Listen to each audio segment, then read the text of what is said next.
Shalom dan salam sejahtera untuk semua pendengar renungan pagi ini. Kita akan mendengarkan firman Tuhan sejenak, kita berdoa. Allah Bapa di surga yang kami sembah dalam nama anak-Mu Tuhan Yesus Kristus, bersyukur atas berkat-Mu hari ini, karena Tuhan masih memberikan nafas kehidupan, sehingga kami dapat mempersiapkan diri kami untuk melakukan aktivitas kami hari ini. Sebelumnya Tuhan, kami hendak mendengarkan firman-Mu, kiranya Tuhan bekerja supaya kami mengerti dan melakukannya, karena itulah sumber kekuatan bagi kami. Dalam nama anak-Mu Tuhan Yesus Kristus kami berdoa. Amin. Firman Tuhan tertulis dari Amsal 11 ayat 17 dikatakan demikian. Orang yang murah hati berbuat baik kepada diri sendiri, tetapi orang yang kejam menyiksa badannya sendiri. Sahabat yang dikasihi oleh Tuhan, seorang bapak minta tolong untuk mengecat sebuah perahu miliknya kepada salah seorang pekerja harian. Lalu si bapak itu membawa cat, kuas, dan mulai mengecat perahu itu dengan warna merah sesuai pesanan pemilik perahu. Saat mengecat, dia menemukan sebuah lubang kecil di lambung perahu dan langsung menambalnya diam-diam. Ketika pengecatan selesai, dia menerima upahnya dan kemudian pergi. Tapi tak lama berselang, pemilik perahu mendatangi si bapak dan memberinya cek yang jumlahnya lebih besar dari upah pengecatan.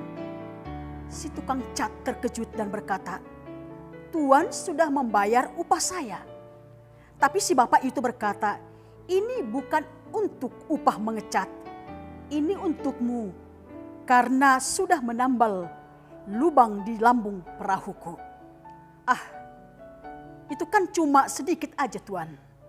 Tidak perlulah memberi saya sebanyak itu untuk pekerjaan kecil itu saja. Tapi mungkin Bapak tidak mengerti. Biar saya jelaskan, kata pemilik perahu itu. Ketika saya minta Bapak mengecat perahu itu, saya lupa memberitahu tentang lubang itu. Ketika perahu sudah kering, anak-anak saya pergi memancing dengan memakai perahu itu. Mereka tidak tahu tentang lubang itu, sementara saya tidak berada di rumah saat mereka pergi.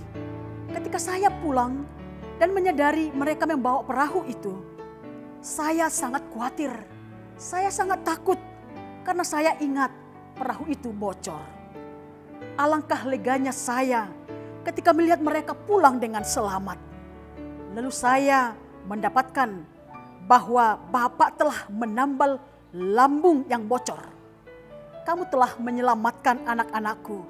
Saya tidak punya uang cukup banyak untuk membayar jasa kecilmu ini. Inilah yang saya berikan kepada Bapak, kata si pemilik perahu. Sahabat yang terkasih, berbuat baik adalah sebuah kesempatan. Tetapi sayangnya, beberapa orang tidak mau berbuat baik. Bisa dikarenakan terlalu sering dikecewakan. Apalagi ketika perbuatan baik yang dilakukannya itu sering tidak mendapat respon atau balasan yang diharapkan. Kita pun mulai bosan, mulai berpikir 1000 kali untuk berbuat baik. Dan akhirnya kita berhenti untuk melanjutkan perbuatan baik tersebut. Pertanyaannya adalah, apakah lantas kita memilih untuk tidak berbuat baik kepada orang lain? Tentu jawabannya adalah tidak. Kita harus tentu berbuat baik. Kita diciptakan Allah untuk berbuat baik, supaya kita hidup di dalamnya. Seperti yang dikatakan dalam 3 Yohanes 1 ayat 11b. Barang siapa berbuat baik, ia berasal dari Allah. Tetapi barang siapa berbuat jahat, ia tidak pernah melihat Allah. Nah, kalau begitu, sampai kapan kita berbuat baik? Saya harus katakan selamanya, sampai akhir hidup kita. Sama halnya seperti jam dinding. Pada waktu kita memasukkan sebuah baterai ke dalam sebuah jam dinding, maka jam dinding itu mulai bekerja menjalankan tugasnya. detik demi detik, menit demi menit, jam demi jam. Ia terus bekerja dan bekerja sampai baterai itu habis. Jam dinding itu bekerja tanpa pamrih. Dilihat orang atau tidak, ia tetap berdenting. Dihargai orang atau tidak, ia tetap berputar. Walaupun seorang tidak pernah mengucapkan terima kasih, ia masih tetap bekerja dan tetap berbuat baik. Begitulah kita. Ketika Tuhan menciptakan manusia, ia juga memberi baterai, yaitu napas kehidupan. Dengan maksud agar kita bisa bekerja dan berkarya, serta menjadi berkat bagi sesama, seperti jam dinding tadi. Selama baterai itu masih hidup dan berfungsi, biarlah kita mau untuk terus melakukan hal-hal yang baik dan berguna bagi sesama tanpa memusingkan diri terhadap pujian dan penghargaan dari manusia. Sekalipun hal-hal yang baik yang kita lakukan tidak dihargai oleh orang lain, kita harus tetap melakukannya. Karena Tuhan tidak pernah tutup mata. Dia akan menghargai dan memberikan kita upah kepada orang-orang yang dengan setia menjalankan tugas dan panggilannya dengan sebaik-baiknya. Jadi tidak ada istilah rugi atau buntung ketika kita melakukan perbuatan baik kepada orang lain. Sebab pada saatnya kita akan menuai. Seperti renungan kita saat ini, orang yang murah hati berbuat baik kepada diri sendiri. Sebagai orang percaya, berbuat baik adalah suatu keharusan, buah dari keselamatan yang telah kita terima, dan merupakan bukti kita memiliki iman yang hidup. Teruslah berbuat baik, teruslah memberikan pertolongan, meringankan beban orang lain, mendengarkan dengan penuh perhatian dan tulus. Walau hal itu hanya sebuah tindakan yang kecil, tetapi tanpa kita sadari, kita menyelamatkan orang lain.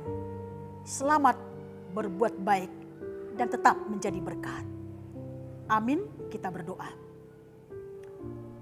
Kembali kami bersyukur ya Tuhan, karena Tuhan telah memberikan waktu yang baik, sehingga kami dapat duduk sejenak untuk mendengarkan firman-Mu. Karena itulah yang menjadi kekuatan dan sukacita bagi kami. Dan firman-Mu telah mengingatkan kami Tuhan, biarlah di mana kami hidup, di mana kami bekerja, selama kami hidup kami harus berbuat baik. Baik terhadap teman-teman kami, bahkan terhadap musuh yang membenci kami.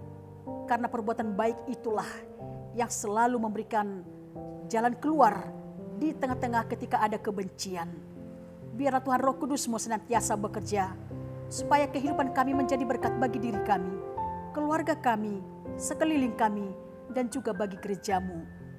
Dan biarlah Tuhan, firman-Mu hari ini memberkati kami untuk melakukan segala aktivitas kami. Apapun yang kami lakukan Tuhan, biar kehendak-Mu yang terjadi atas diri kami.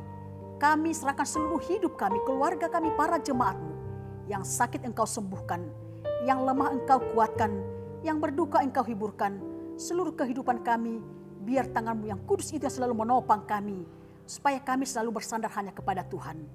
Itulah doa dan harapan kami, kiranya Tuhan selalu yang dipermuliakan dalam hidup kami.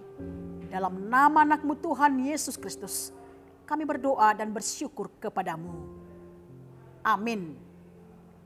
Shalom, Tuhan Yesus memberkati. Horas.